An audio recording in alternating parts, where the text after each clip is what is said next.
Assalamualaikum warahmatullahi wabarakatuh. Alhamdulillahilladzi an'amana bi ni'matil imani wal islam.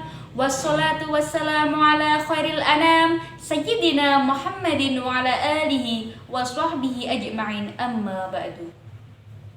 Pertama, marilah kita panjatkan puji syukur kehadirat Allah Subhanahu wa taala yang telah melimpahkan rahmatnya kepada kita sehingga pembelajaran online pada kesempatan kali ini bisa terlaksana.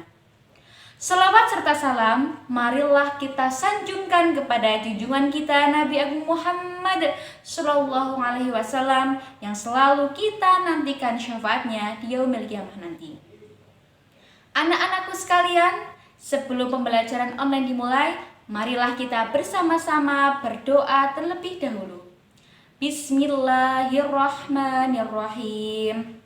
Raditu billahi robba wa bil islami dina wa bi Muhammadin nabiyya wa rasula. Rabbi zidni ilma warzuqni fahma. Amin. Mudah-mudahan dengan anak-anak sekalian berdoa, Allah mudahkan anak-anak sekalian dalam belajar pada kesempatan kali ini. Anak sekalian, bagaimana kabar anak-anak pada hari ini? Semoga anak-anak sekalian dalam keadaan sehat walafiat. Dan tentunya anak-anak harus tetap semangat belajar.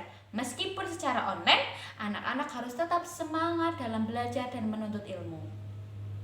Nah, pada kesempatan kali ini kita akan belajar pelajaran 3, yaitu cita-citaku menjadi anak yang soleh di kelas 5. Ayo anak-anak sekalian yang kelas 5 harus memperhatikan dengan baik-baik apa yang akan kita pelajari bersama-sama pada kesempatan kali ini. Namun sebelumnya, Bu Guru ingin menanyakan, apakah anak-anak masih ingat dengan tepuk anak soleh? Ayo, masih ingat tidak dengan tepuk anak soleh? Nah, mari kita lantunkan bersama-sama tepuk anak soleh. Tepuk anak soleh. Aku anak soleh, rajin sholat, rajin ngaji, orang tua dihormati, cinta Islam sampai mati. La ilaha illallah Muhammadar Rasulullah. Islam, yes. Terima kasih ya kepada anak-anak yang sudah bertepuk anak soleh bersama Bu Guru. Selanjutnya, mari kita mulai materinya pada kesempatan kali ini. Nah, anak-anak kalau mendengar kata cita-cita, pasti anak-anak sudah tidak asing kan dengan kata-kata tersebut? Pasti anak-anak ketika ditanya sama Bu Guru, cita-citamu ingin jadi apa, Nak? Pasti anak-anak menjawabnya, saya ingin jadi pilot, saya ingin jadi dokter, saya ingin jadi guru, dan sebagainya. Jadi, cita-cita itu apa sih artinya ya? Nah, cita-cita itu dalam Kamus Besar Bahasa Indonesia artinya adalah suatu keinginan atau kehendak yang selalu ada di dalam pikiran anak-anak semuanya, atau menginginkan sesuatu dengan sungguh-sungguh. Apa sih yang diinginkan dengan sungguh-sungguh itu? Kalau biasanya anak-anak jika ditanya Bu Guru berkaitan dengan cita-cita, menjawabnya pasti tentang profesi tertentu yang ingin diraih di masa depan. Tapi kali ini berbeda, yaitu cita-cita menjadi anak yang solih. Soleh sendiri memiliki arti yaitu baik, sedangkan anak yang soleh yaitu anak yang baik. Jadi, cita-cita menjadi anak soleh yaitu sebuah keinginan, sebuah kemauan, sebuah kehendak yang ingin dicapai dengan sungguh-sungguh menjadi anak yang baik. Anak-anakku sekalian, apa sajakah yang harus anak-anak lakukan agar cita-cita anak-anak menjadi anak yang soleh itu tercapai? Ataupun ciri-ciri apa sih yang harus anak-anak miliki agar cita-cita menjadi anak yang soleh tercapai? Yang pertama adalah menjadi anak yang jujur. Jujur dalam bahasa Arab berasal dari kata as-siddiq yang artinya benar atau nyata. Sedangkan kebalikannya yaitu kizib, artinya dusta. Adapun secara garis besar, jujur adalah sesuai apa yang dikatakan dengan apa yang dilakukan. Jujur sendiri terbagi menjadi 3. Yang pertama, jujur kepada Allah. Yang kedua, jujur kepada diri sendiri. Yang ketiga, jujur kepada orang lain. Baik anak-anak sekalian, kita membahasnya satu persatu ya. Jujur kepada Allah. Jujur kepada Allah adalah sikap jujur yang didasarkan atas keimanan kepada Allah Subhanahu wa taala, yaitu suatu keyakinan bahwa Allah itu Maha melihat, Allah Maha mendengar atas segala apa yang anak-anak lakukan dimanapun dan kapanpun. Sebagai contoh, anak-anak dimanapun selalu melaksanakan sholat, selalu melaksanakan puasa, dan ibadah-ibadah yang lainnya. Selanjutnya yaitu jujur kepada diri sendiri. Jujur kepada diri sendiri ini maksudnya adalah apa? Anak-anak sekalian senantiasa mendengarkan perkataan hati yang paling dalam. Sebagai contoh, semisal anak-anak sedang ulangan, anak-anak tidak berani mencontek. Jadi anak-anak selalu mendengarkan perkataan hati untuk selalu berbuat lurus, untuk selalu berbuat baik. Selanjutnya adalah jujur kepada orang lain. Jujur kepada orang lain artinya adalah anak-anak selalu berkata benar dan selalu berperilaku benar kepada orang lain. Sebagai contoh, semisal anak-anak memiliki janji kepada bu guru untuk mengumpulkan tugas online pada hari dan tanggal tertentu, maka anak-anak harus menepatinya. Kejujuran adalah pondasi sikap setiap orang. Karena tegaknya nilai-nilai kebenaran diawali dengan kejujuran terlebih dahulu. Adapun berperilaku jujur itu memiliki banyak sekali hikmah. Di antaranya yang pertama adalah hati kita menjadi tenang dan tentram. Yang kedua, akan diberikan kemudahan di dalam hidupnya. Yang ketiga, akan terhindar dari azab Allah. Yang keempat, memiliki banyak teman. Dan yang kelima, disayangi Allah dan Rasul-Nya. Jadi anak-anakku sekalian, berperilaku jujurlah kapanpun, dimanapun, dan dengan siapapun. Selanjutnya, untuk mencapai cita-cita menjadi anak yang soleh, yaitu hormat dan patuh kepada kedua orang tua. Hormat dan patuh kepada kedua orang tua hukumnya adalah wajib. Karena apa? Orang tua kita sudah memiliki jasa yang begitu besar kepada kita. Coba kita lihat ibu kita, beliau sudah mengandung, melahirkan, dan mendidik kita dengan susah payah.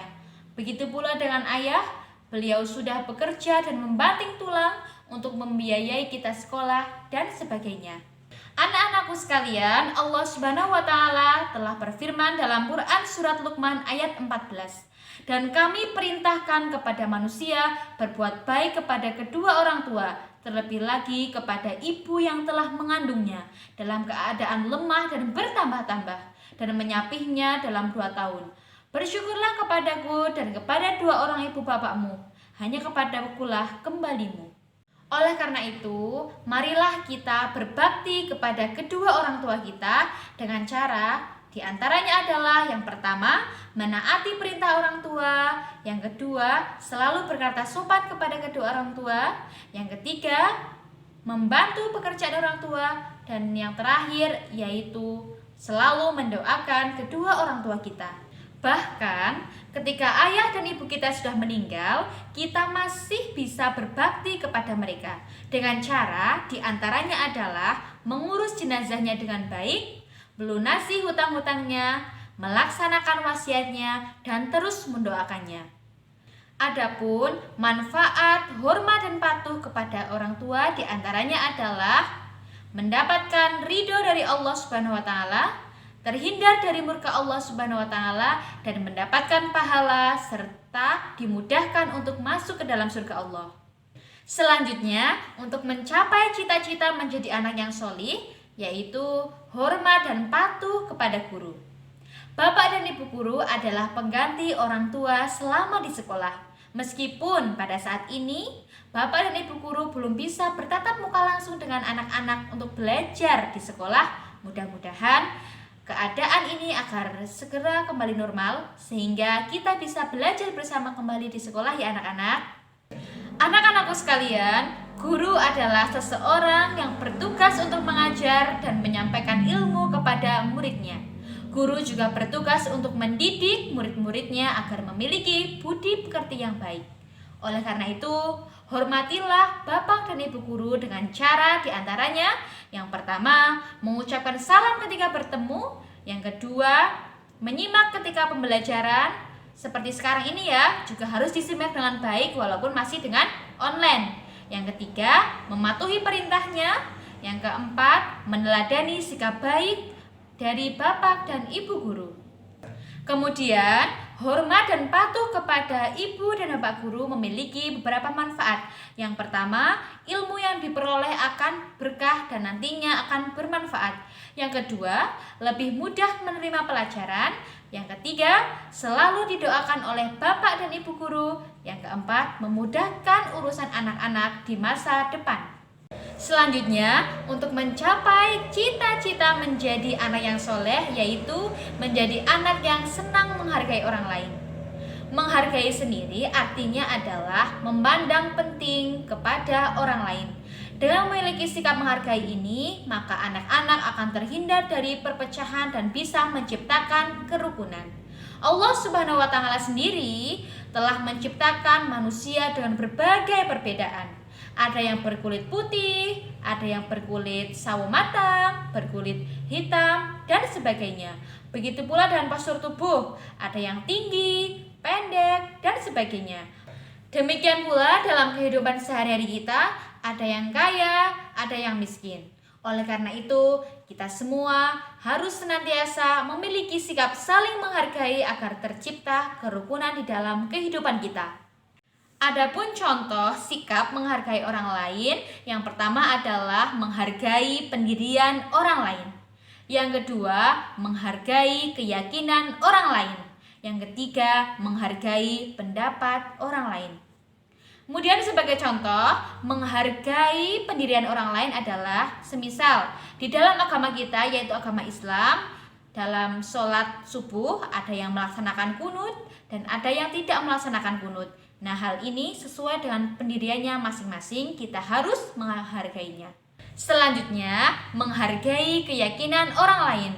Semisal, si A dan si B bertempat tinggal di perumahan yang sama. Keduanya beragama beda. Si A beragama Islam dan si B beragama non-Islam. Keduanya tetap saling menghargai dan hidup rukun. Selanjutnya, menghargai pendapat orang lain. Semisal anak-anak sedang belajar kelompok dengan temannya. Nah, pasti di situ anak-anak akan menjumpai perbedaan pendapat. Nah, untuk menghadapinya harus saling menghargai dan menerima pendapat orang lain. Demikianlah beberapa cara yang dapat anak-anak lakukan untuk mencapai cita-cita menjadi anak yang soleh. Anak-anakku sekalian, jadilah kalian anak-anak yang soleh. Kalian boleh memiliki cita-cita setinggi apapun, memiliki cita-cita setinggi langit, sangat-sangat boleh. Tapi yang pertama, anak-anak sekalian harus menjadi anak yang soleh. Karena apa? Anak yang soleh itu merupakan hadiah yang luar biasa bagi ayah dan ibu anak-anak sekalian. Seperti di dalam sebuah hadis dikatakan bahwa jika seorang anak Adam meninggal dunia, maka terputuslah amalnya kecuali 3 perkara.